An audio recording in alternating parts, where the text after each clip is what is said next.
The book of Matthew, chapter 1, verse 18 through 25. 마태복음 1장 18절에서 25절까지의 말씀을 봉독하겠습니다.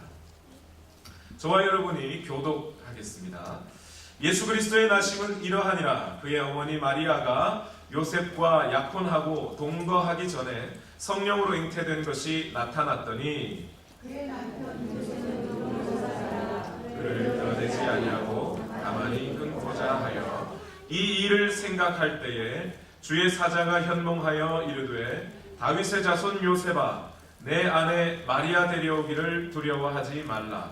그에게 잉태된 자는 성령으로 된 것이라.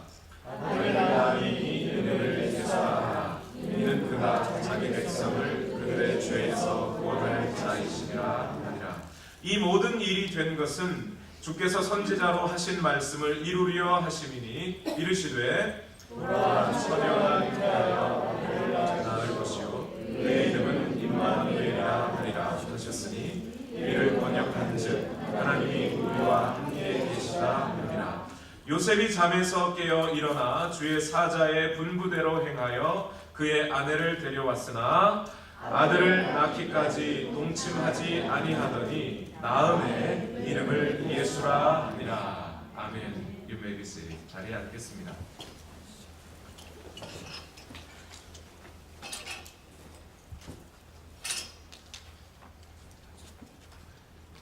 숨가쁘게 예배를 막 달려온 것 같은 느낌이 듭니다.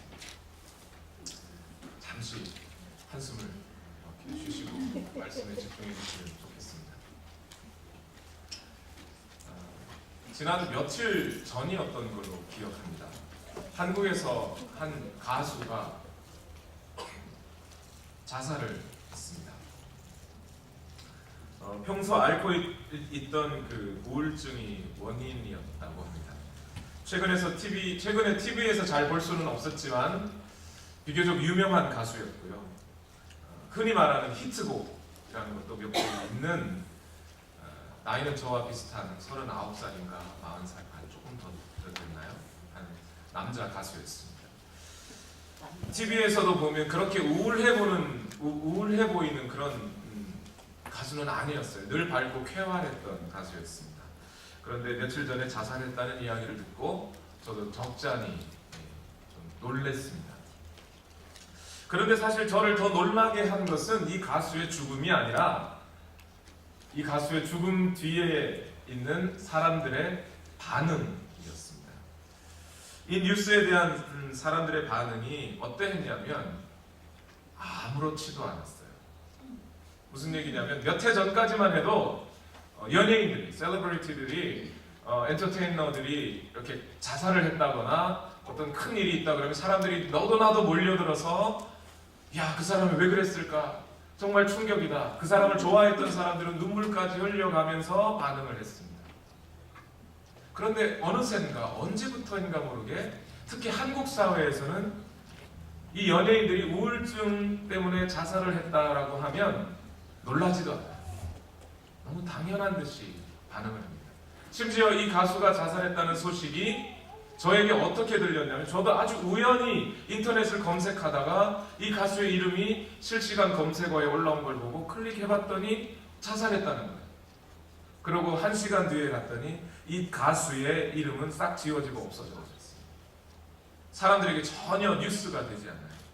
왜 그럴까요? 그만큼 현대인들에게 있어서 우울증이라든지 우울증으로 인해서 어떤 사람이 자살을 했다고 하면 너무 당연하게 받아들이기 시작했다는 거죠. 사람들이. 어디 우울증 때문에 자살하는 사람이 한둘이야 하는 반응. 과거에 저는 이 우울증이라는 말을 듣지도 보지도 못했는데 이제는 너무 일상적인 말이 되어버렸습니다. 그것도 그럴 것 같은 것이 최근 조사에 의하면 우울증과 같은 정신질환으로 병원을 찾는 20세 이상 한국인, 그러니까 20살 이상이 넘는 한국인 중에서 이런 우울증과 같은 질환으로 병원을 찾는 인구가요, 지난 5년 사이에 약 320만 명이었답니다. 여러분 놀라지도 않으세요? 한국의 20세 이상 선거권을 가진 20세 이상 되는 사람이요 약 4,100만 명입니다. 약 4천만 명이에요. 근데 그 중에 약 320만 명이 우울증을 앓고 있다는 거예요. 그러면 쉽게 말해서 열에 한 명은 그런 우울증을 앓고 있다는 거예요. 최근 한국의 질병부담보고서라는 그 보고서가 있었는데 여기에 보면 한국 대학생 중에 12%가 우울증 질환을 앓고 있다는 거예요. 그래서 WTO 그러니까 세계보건기구에서는 2020년쯤이 되면 이 우울증이라는 이 질환이 사람 모든 연령에서 나타나는 질환 중에 1위를 차지할 거라는 거예요. 자, 이 우울증이 어떤 질병이죠? 사람들이 스트레스를 받고 힘이 들어서 극도로 무기력해지고 외로움을 느끼는 감정을 느끼는 거예요. 근데 제가 이 문제를 가지고 고민하고 생각을 해보다가 한 가지 좋은 처방법을 발견했습니다. 우울증으로 인해서 자살을 하는 사람들을 막아줄 수 있는 가장 좋은 방법. 가장 좋은 방법이 뭔지 알아요? 누가 지금 얘기하셨어요? 같이 있어요. 우울증으로 인해서 자기가 죽고 싶어요. 때로는 너무 무기력해요. 삶에 대한 힘이 없어요. 나 혼자만 이 세상에서 모든 고통을 다 안고 살아가는 것 같아요. 그래서 마음이 힘들고 고통스럽고 외로울 때, 그래서 정말 죽고 싶은 생각이 들 때 가장 좋은 치료법, 가장 좋은 해결책은 누군가가 옆에 있기만 해주면 돼요. 그러면 70%에서 80%의 사람들은 자살하지 않는다. 제가 이 크리스마스인데 이 즐거운 성탄절인데 설교의 시작부터 우울한 이야기를 하기를 시작할까요? 왜 그러냐면 우리 2013년도 오늘 성탄절을 맞는 우리 현대인들이 갖고 있는 스트레스, 외로움, 무기력함, 고통, 정신적인 어떤 질환들, 이런 것들이 똑같이 제가 봤을 때는 2000년 전에, 지금으로부터 2000년 전 제일 처음 성탄절을 맞이했던 예수님의 아버지 어머니 요셉과 마리아도 그러했던 것 같아요. 오늘 마태복음 1장 18절을 다 같이 한번 읽어보겠습니다. 마태복음 1장 18절입니다. 여러분 한 목소리를 함께 공독해 볼까요? 시작.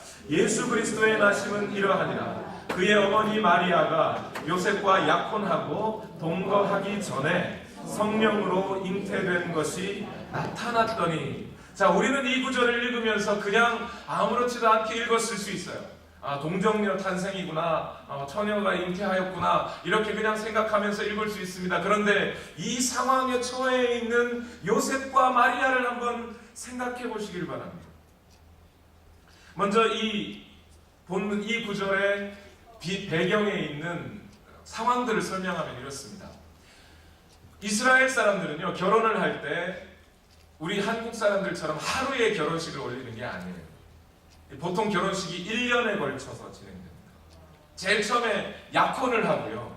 그 약혼을 한 이후에 모든 1년 내내 신랑은 집을 준비하고, 같이 살 집을 준비하고, 신부는 혼수를 장만합니다. 그런 다음 약 1년 후에 신랑이 신부 집에서 신부를 데려옴으로써 결혼식이 끝나요. 거의 1년 동안 진행되는 거예요. 무슨 말이냐면 한국에서는 약혼 그러면 그냥 약혼한 거예요. 그냥 우리 결혼합시다 하고 반지 나눠 끼면 돼요. 그런데 이스라엘 사람들은 약혼을 했다 하는 것은 뭐냐면 신부의 아버지와 신랑 될 사람이 약혼 증서를 교환하는 거예요. 교환합니다. 그러면 바로 그날부터 사실 두 사람은 결혼한 것과 똑같은 법적인 효력이 발생해요. 그래서 그 약혼을 파혼할 수가 없는, 특별한 일이 아니면 파혼할 수가 없는 상태가 되어버립니다. 그리고 대부분의 결혼식은 몇 살 때쯤 진행할까요? 이스라엘에는 여자아이는 13살 때, 늦으면 18살 때까지 결혼합니다. 남자는 약 15살에서 20살에 이르기까지 결혼을 합니다. 그러니까 오늘 마리아는, 여러분 잘 생각해 보세요. 어떤 상황이에요? 대충 추론해 보니까 15살 정도 된 소녀예요. 여러분, 마리아가 약혼을 했다라고 하니까 여러분 20살 아니면 24, 5살쯤, 아니면 요즘은 한국에선 더 늦어서 28, 29의 처녀들이 결혼을 하죠. 지금 마리아는 15살 난 소녀예요. 우리 미셸보다 어려요. 여러분 한번 생각해 보세요. 그 마리아가 약혼을 했습니다. 뭐 요즘 미국도 그렇고 한국 사회는 요즘 결혼하지 않은 혼외 임신을 하는 처녀들이 많습니다. 그래서 어쩌면 마리아의 상황이 그렇게 심각하게 받아들여지지 않을 수도 있어요. 그런데 한번 생각해 보세요. 2000년 전 유대민족, 15살 난 소녀가 약혼을 하였는데, 요셉이라는 남자와 약혼을 하였는데, 이제 자기는 그냥 어쩔 수 없이 요셉이라는 남편의 아내가 되었어요. 이미 약혼하는 그 순간에, 약혼 증서를 교환하는 그 순간 한 여인은 한 남편의 아내가 되었어요. 한 남자는 또 한 여인의 남편이 된 상황이에요. 그런 상황에 15살 난 소녀의 배가 불러오기 시작합니다. 어떤 성적인 관계를 맺은 것도 아니에요. 남편도 아니에요. 그렇다고 다른 남자와 관계를 맺은 것도 아니에요. 그런데 그 여인의 배가 불러오기 시작합니다. 15살 난 소녀. 어머니한테 말은 할 수 있었을까요? 아버지한테 말은 할 수 있었을까요? 모세의 율법에 따르면 이 마리아는 사람들 앞에서 돌에 맞아 죽어야 돼요. 문 밖에는 나갈 수 있었을까요? 집안에서 아픈 배를 부둥켜 안고, 하나님 이게 웬일입니까? 내가 왜 이래야 됩니까? 아니 15살 난 소녀라면 그 정도 난 생각도 하지 못했을 것 같아요. 이 세상에 나만 홀로 남겨진 듯한 두려움, 이 두려움이 자신을 엄습해온 거예요. 너무 외로워요. 집 밖에 나갈 수도 없어요. 아니 밤이 돼도 잠이 오지는 않아요. 아침이 되었다고 해서 새날이 온 것 같아서 오늘 하루 신나게 살아보자, 그렇게 마음이 생기지도 않습니다. 오늘 하루 나는 또 어떻게 고개 숙이고 살아야 하나 고민될 수밖에 없는 상황. 우울증이 찾아올 만한 상황. 스트레스가 아주 극심했던 것 같아요. 여러분, 이런 마리아예요. 고독하고 외롭고 두려워하는 이 마리아에게 가장 좋은 처방법이 하나 있는데 그게 뭐겠습니까? 누군가가 함께 있어줘요. 누군가가 같이 있어줘요. 그래서 오늘 누가복음 1장 27절과 28절에는 이렇게 말합니다. 다 같이 한번 읽어볼까요? 시작. 다윗의 자손 요셉이라 하는 사람과 약혼한 처녀에게 이르니 그 처녀의 이름은 마리아라. 그에게 들어가 이르되 은혜를 받은 자여 평안할지어다. 주께서 너와 함께 하시도다. 주의 천사가 오늘 마리아에게 나타나서 마리아에게 이렇게 말하는 거예요. 마리아야, 너 외롭니? 너 슬프니? 너 그렇게 힘들지? 걱정하지 마. 주께서 함께하고 계시단다. 지금 마리아에게 있어서 가장 필요한 것은 누군가가 함께 있어주는 것인데, 마리아는 지금 자신의 힘으로는 아무것도 할 수 없다는 무기력감에 빠져 있는데, 가만히 있기만 하면 조만간에 아이를 낳아야 한다는 엄청난 두려움이 엄습해오는데, 내 잘못도 아닌데, 내 죄 짓지도 않았는데 당장 돌에 맞아 죽어야 할 것 같은 그런 심정 속에 살고 있는 마리아에게 천사가 찾아와서 하는 말이, 주께서 너와 함께 계시다. 두려워하지 마라. 그리고 이렇게 말합니다. 그 아이를 낳아.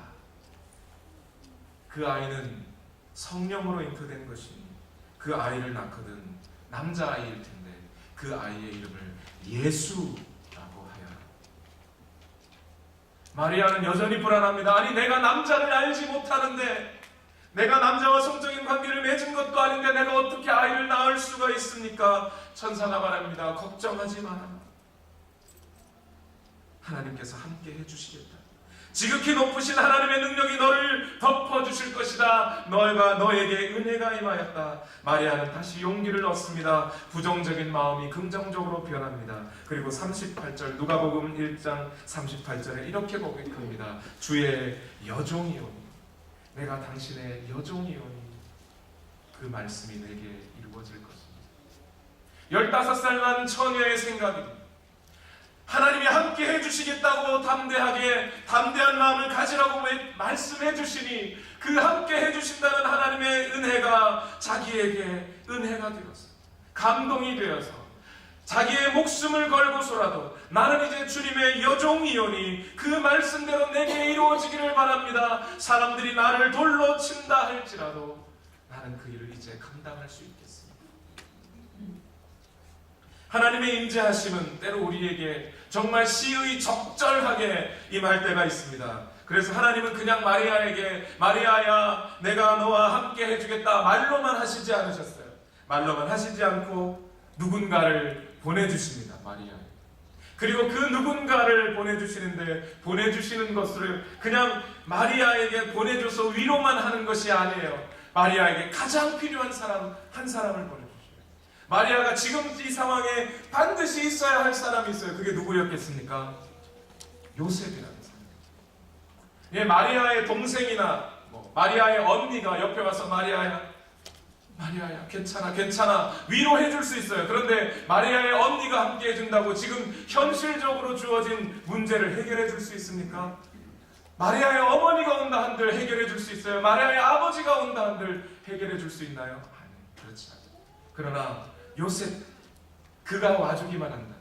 요셉, 그가 나를 받아주기만 한다면, 그리고 나에게 잉태된 이 아이를 자기의 아들로 받아들여 주기만 한다면 마리아는 모든 문제가 해결될 수 있습니다. 그래서 하나님께서 요셉을 마리아에게 보내줍니다. 그런데 여러분, 요셉도 한번 생각해 보세요. 요셉은 몇 살이었을까요? 요셉도 역시 미셸보다 어린 나이. 우리 스티븐만 했을까요?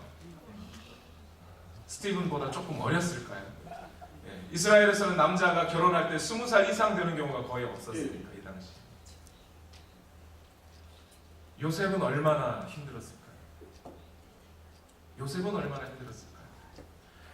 아니, 몇 달 전에, 얼마 전까지만 해도 마리아의 아버지와 약혼 증서를 주고받았어요. 그 약혼 증서에 잉크가 채 마르기도 전에 이상한 소식 한 가지가 들려온 거예요. 마리아가 임신을 했다. 요셉은 얼마나 마음 아팠겠어요. 아니, 내 사랑하는 마리아가 나의 아내인데 나는 그녀와 함께 동거하지도 않았는데 어떻게 그의 배가 불러올 수 있단 말이야. 마음속으로 심한 배신감도 느꼈을 것 같습니다. 아니, 왜 그랬지? 나와 결혼하고 싶지 않단 말인가? 내가 이 사실을 어떻게 해결해야 되지? 이 문제에 대해서 고민하고 있는 요셉은 나이가 20살도 채 되지 않은 나이. 19살, 18살 난 요셉이 고민하고 있는 겁니다. 이 사실을 가족들에게 알려야 되나? 가족들에게 알린다면 아마 우리 아버지 어머니가 당장 돌을 들고 가서 마리아를 돌로 쳐 죽이려 들 것 같아요. 나도 수치를 당한 느낌인데 내 아버지와 친척들, 나의 이웃들도 마찬가지 아닐까? 나는 내 마음을 추스릴 수도 있겠지만 그들의 마음을 어떻게 통제할 수 있단 말이지? 그렇다고 그 아이를 내 아이라고 해버린다면 내 아이가 아닌데 어떻게 내 아이라고 할 수 있어? 나는 죄인이 아닌데 내가 왜 하나님 앞에 득죄하는 것이 될 수 있지? 그래, 어쩔 수 없다. 이 문제를 조용히 해결해야 됩니다. 그래서 마태복음 1장 19절에는 이렇게 기록합니다. 같이 한번 읽어볼까요? 우리 온도를 좀 낮춰주십시오. 마태복음 1장 19절 읽어보겠습니다. 시작. 그의 남편 요셉은 의로운 사람이라 그를 드러내지 아니하고 가만히 끊고자 하여. 요셉은 의로운 사람이었다는 거예요. 자기 자신이 죄로부터 멀리 떨어져 있으려고 하는 사람이었습니다. 죄인이 되지 않으려고 하는 사람이었어요. 최대한 죄를 짓지 않으려는 사람이었습니다. 그래서 마리아를 끊으려고 했다는 거예요. 조용히 끊으려고 했습니다. 마리아에게도 해가 되지 아니하고 이 모든 소문을 내서 어떻게든 마리아가 피해를 당하게 할 수는 없잖아요. 사랑하는 마리아인데. 그렇다고 내가 죄인이 될 수도 없어요. 그러니 조용히 끊어버리려고. 여러분, 바로 이때 주의 천사가 요셉에게 나타났습니다. 마태복음 1장 20절을 다 같이 읽어보겠습니다. 시작. 이 일을 생각할 때에 주의 사자가 현몽하여 이르되 다윗의 자손 요셉아 내 아내 마리아 데려오기를 무서워하지 말라. 그에게 잉태된 자는 성령으로 된 것이라. 요셉의 꿈속에 나타난 천사는 요셉을 부를 때 뭐라고 불렀어요? 지금 성경을 보니까 요셉아라고 말하지 않고 요셉아라고 하는 말 앞에 뭐라고 붙이죠? 다윗의 자손 요셉아 이렇게 불러요. 이런 호칭이 요셉에게는 어떻게 들렸을까요? 지금 요셉은 극심한 갈등 가운데 있어요. 사람을 죽여야 하나 말아야 하나 하는 상황 가운데 있어요. 그 아내 마리아를 데려와야 하나 말아야 하는 갈등이 극심합니다. 여러분처럼 어른이라면 별거 아닐 수도 있겠지만 18살 난 총각의 마음엔 이것이 극심한 우울증 상황 속에 들어갈 수도 있는 거예요. 이 상황에 천사가 찾아왔습니다. 그리고 요셉을 불러줄 때 다윗의 자손 요셉아 이렇게 불러줘요. 아브라함의 자손 요셉아, 야곱의 자손 요셉아 부르지 않고 다윗의 자손 요셉아 이렇게 불러요. 다윗이 어떤 사람이었습니까? 다윗은 그 모든 일생에 하나님이 함께 해주신 사람이었어요. 다윗의 삶 속에는 언제나 하나님이 함께 하셨습니다. 사무엘상 16장 7절에는 이렇게 말씀하십니다. 여호와께서 사무엘에게 이르시되 그의 영모와 키를 보지 말라. 내가 그를 이미 버렸노라. 여기에 그는 누구겠어요? 사울입니다. 사울을 버렸노라. 내가 보는 것은 사람과 같지 아니하니 사람은 외모를 보거니와 나 여호와는 중심을 보느니라. 여호와께서도 다윗의 그 중심을 보시고 다윗이 항상 하나님과 함께 있기를 원하고 하나님의 율법을 준수하기를 원하는 사람인 줄 아셨다는 거예요. 그래서 다윗의 중심을 보시고 그 다윗을 사랑하셨습니다. 이 다윗이 항상 하나님과 함께 하였기 때문에 다윗의 정치적인 원수, 정적이었던 사울조차도 다윗을 두려워하는 일들이 있었어요. 무슨 얘기냐면 다윗이 골리앗과 싸움을 준비할 때 누구의 갑옷을 입죠? 사울의 갑옷을 입습니다. 그리고 사울이 다윗에게 가서 골리앗을 좀 때려 잡아달라고 다윗에게 부탁하나요? 아니에요. 다윗을 믿은 게 아니에요. 사울은 네가 가서 한번 이길 수 있으면 이겨봐라 하면서 총알바지로 내보냈습니다. 사무엘상 17장 37절에는 이렇게 말합니다. 다윗이 이르되 여호와께서 나를 사자의 발톱과 곰의 발톱에서 건져내셨은즉 여호와께서 나와 함께 하셨은즉 나를 이 블레셋 사람의 손에서도 건져내시리이다. 내가 골리앗과 싸울 때 하나님이 함께 하시리이다. 사울이 다윗에게 이르되 가라 여호와께서 너와 함께 계시기를 원하노라. 사울은 다윗은 뭐라고 얘기해요? 나는 곰과 싸울 때에도 사자와 싸울 때도 하나님이 함께 하셨습니다. 이제 저 골리앗과 싸울 때 역시 하나님이 나와 함께 해주실 것입니다 라고 믿음의 고백을 하는데 사울은 하나님이 함께 해주시기를 원하노라. 남 이야기하듯이 믿지 않는 겁니다. 어떻게 됐어요? 우리는 결론을 이미 알고 있습니다. 하나님이 함께 하심으로 다윗은 골리앗을 쳐 죽여버립니다. 말로는 함께 계시기를 원한다고 하였지만 정말 다윗이 골리앗을 쳐 죽일 줄 몰랐던 사울. 그러나 다윗은 골리앗을 보기 좋게 물리쳤고 이내 하나님이 함께 하시는 사람이라는 것을 증명해 보였어요. 그랬더니 사울은 다윗을 두려워하게 됩니다. 사무엘상 18장 12절에 여호와께서 사울을 떠나 다윗과 함께 계심으로 사울이 그를 두려워한지라. 여호와께서 함께 하심으로, 여호와께서 다윗과 함께 하심으로 사울은 다윗을 두려워하였다. 모든 백성이 하나님이 다윗과 함께 하신다는 사실을 다 알게 되었습니다. 하나님도 그를 인정해 주었어요. 사무엘서를 기록한 사람은 이렇게 고백합니다. 사무엘상 18장 14절에 다윗이 그의 모든 일을 지혜롭게 행하니라. 여호와께서 그와 함께 계시니라. 다윗이 어떤 사람이에요? 하나님이 함께 하셨기에 골리앗을 싸워 이겼던 사람이에요. 모든 이스라엘의 백성들이 다윗 그는 하나님이 함께 하시는 사람이라고 알았던 거예요. 다윗은 하나님이 함께 하셨기 때문에 인생의 큰 고비를 넘긴 사람입니다. 오늘 천사는 요셉에게 현노하여 요셉에게 이렇게 불러줍니다. 다윗의 자손 요셉아, 다윗과 함께 하셨던 그 하나님이 요셉아 오늘 너와 함께 하고 있느니라. 너가 누구냐? 너가 아직도 홀로 남아있느냐? 너 혼자 외롭다고 생각하느냐? 너 혼자 무기력하다고 생각하느냐? 하나님이 너와 함께 계시다. 그리고 이 주님의 천사는 요셉에게 아내인 마리아를 데려와 줄 것을 요셉에게 부탁합니다. 20절 마태복음 1장 20절을 읽어보면 이렇게 말합니다. 다 같이 한번 읽어보겠습니다. 시작. 다윗의 자손 요셉아, 내 아내 마리아 데려오기를 무서워하지 말라. 그에게 잉태된 자는 성령으로 된 것이다. 요셉은 어떻게 하였어요? 마리아가 나의 아내인지는 모르겠지만 마리아를 조용히 끊고자 하였어요. 그런데 천사는 다시 한번 확인시켜줍니다. 마리아는 너의 아내이다. 마리아는 너의 아내이다. 네가 데려와야 된다. 창세기 2장 18절에 여호와 하나님이 이르시되 사람이 혼자 사는 것이 좋지 아니하니 내가 그를 위하여 돕는 베풀을 지으리라 하시니라 하셨어요. 사람은 이 세상에 창조될 때부터 애시당초 혼자 살 수 없는 존재로 만들어 주셨어요. 모두 함께 살아야 하는 존재.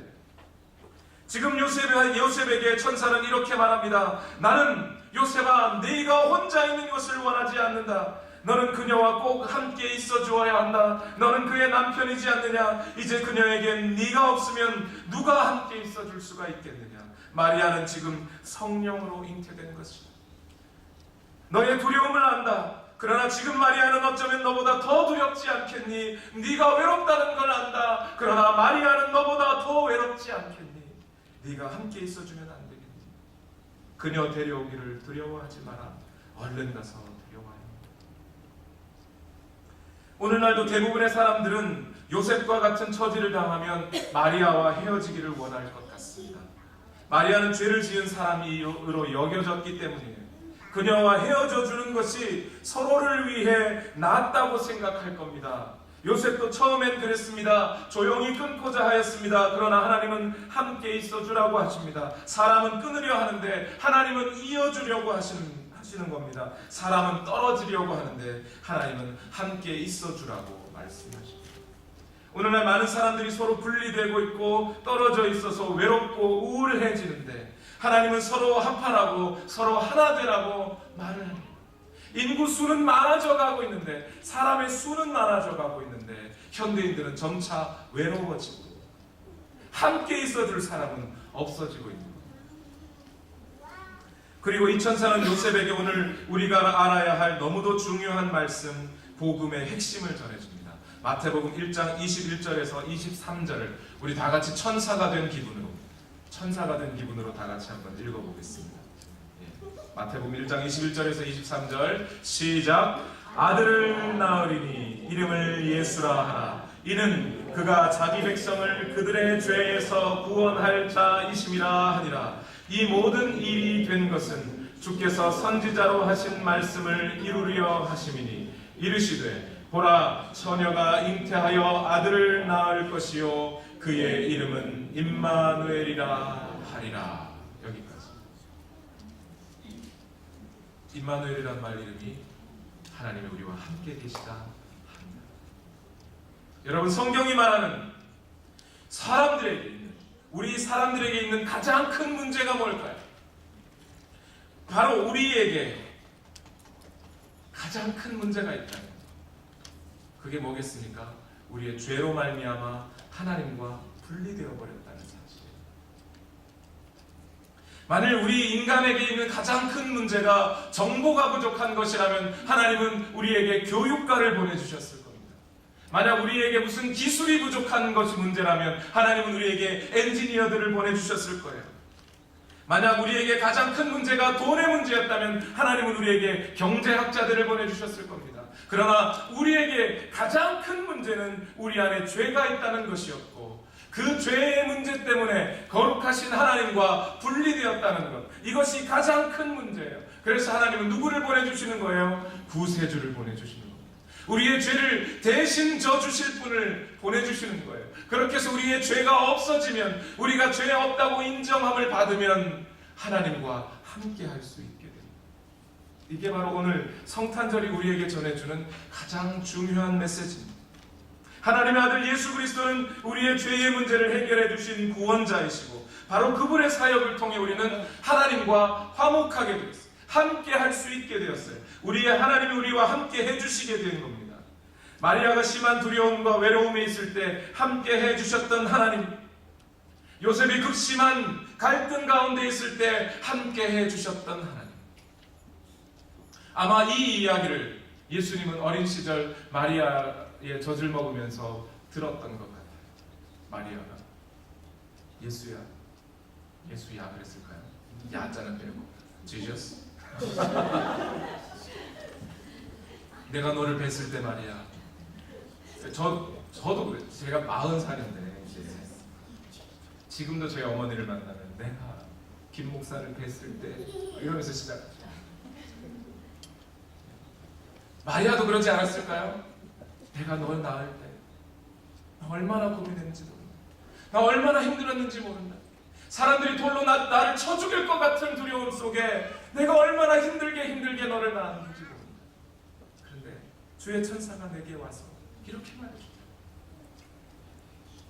아들을 낳을 것이다. 이름을 예수라고 해주라. 그렇게 가르치지 않았을까요? 아마 요셉도 그러지 않았을까요? Jesus? 예수요? 너 낳을 때 얼마나 힘들었는지 아니? 너 낳으려고 나 사실은 마리아와 이혼하려고 했다.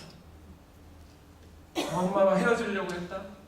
그런데 주의 천사가 그날 나타나서 너를 데려오라고 하네. 마리아를 데려오라고 하네. 하나님이 함께 해주시겠다고 했다. 그리고 너의 이름을 하나님이 함께 계시다 하는 임마누엘이라는 이름을 너에게 주라고 했다. 그 이름을 들은 예수님은 어떻게 성장했을까요? 요한복음에 보면 이 구절이 있습니다. 요한복음 8장 5절에 한 하루는 예수님이 성전에서 말씀을 가르치고 있었어요. 말씀을 가르치고 있는데 바리새인과 서기관들이 한 여인을 붙잡고 옵니다. 음행하다가 간음하다가 현장에서 붙잡힌 여인, 그 여인을 데리고 왔어요. 예수님. 바리새인들이 묻습니다. 예수님, 모세의 율법에 의하면 이 여인을 돌로 쳐 죽여야 됩니다.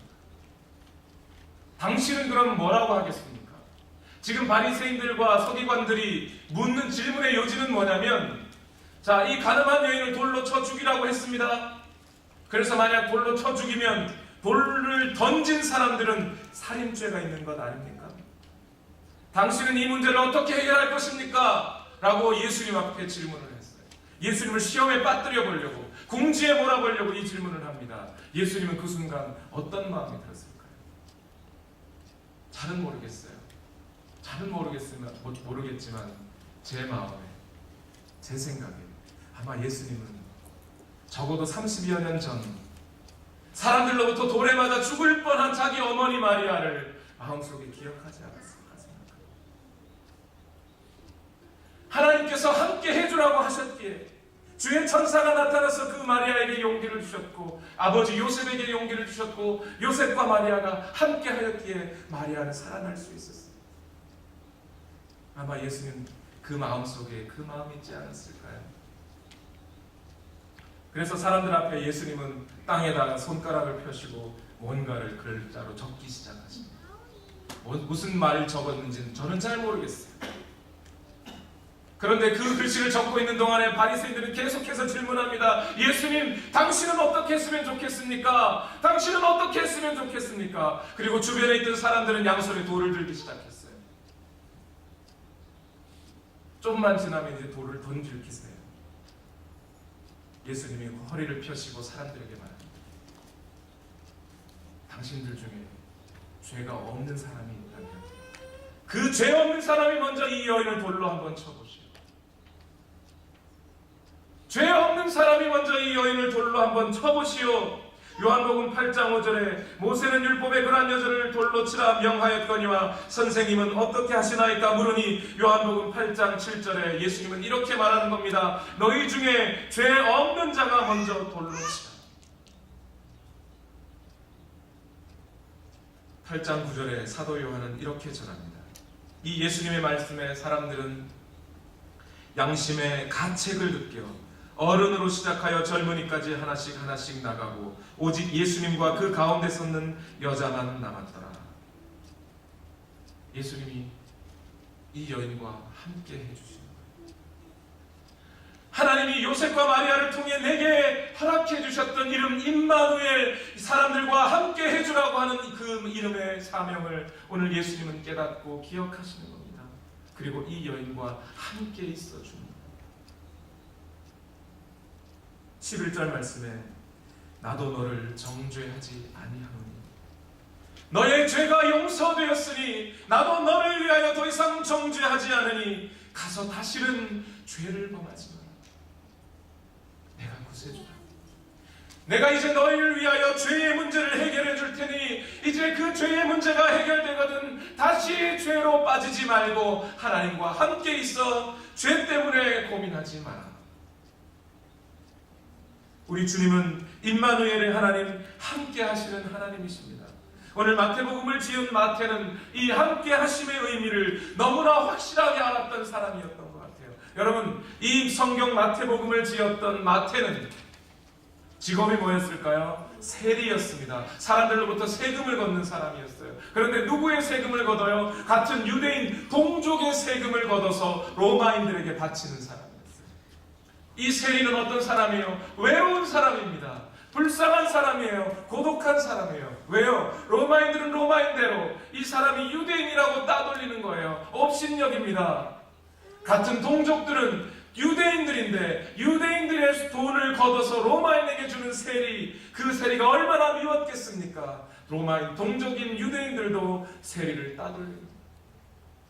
그런데 이 마태에게 누가 와주셨어요? 예수님이 와주셨어요. 예수님이 와서 내가 내 제자가 되어달라고 하셨어요.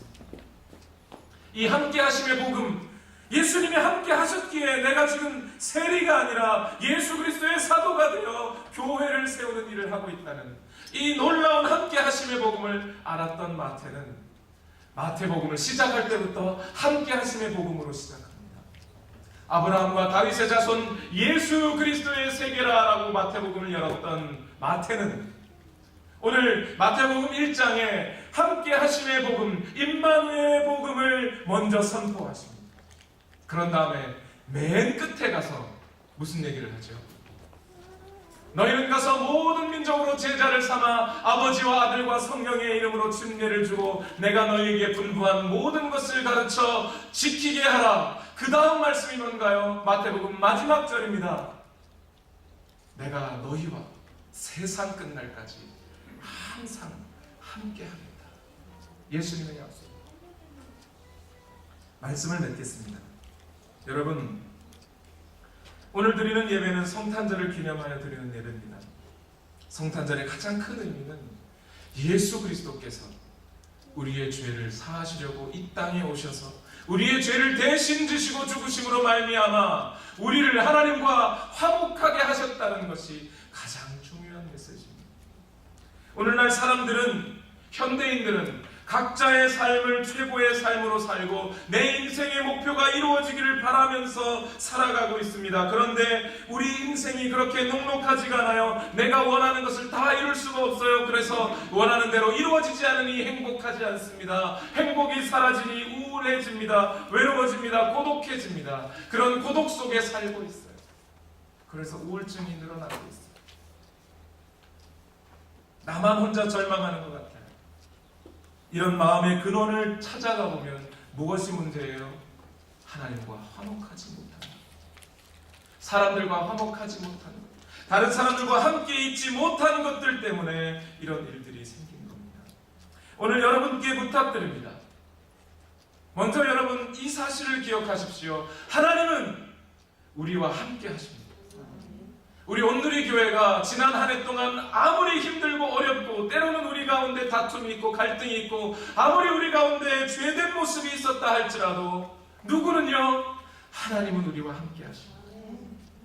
그리고 이제 하나님과 함께한 우리는 이제 무엇해야 되겠습니까? 이 세상의 고독한 사람들, 이 세상에 외로워하는 사람들, 이 세상의 스트레스로 힘들어하는 사람들과 함께 있어 주어야 하는 것.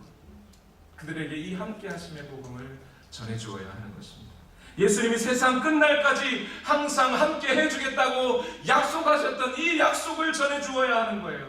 이제는 세상을 그리스도께로 회복하기 위하여 하나님과 함께하지 못하는 사람들과 함께 해주시는 여러분 되시기를 예수님의 이름으로 축원합니다. 우리 시간 함께 찬양을 올려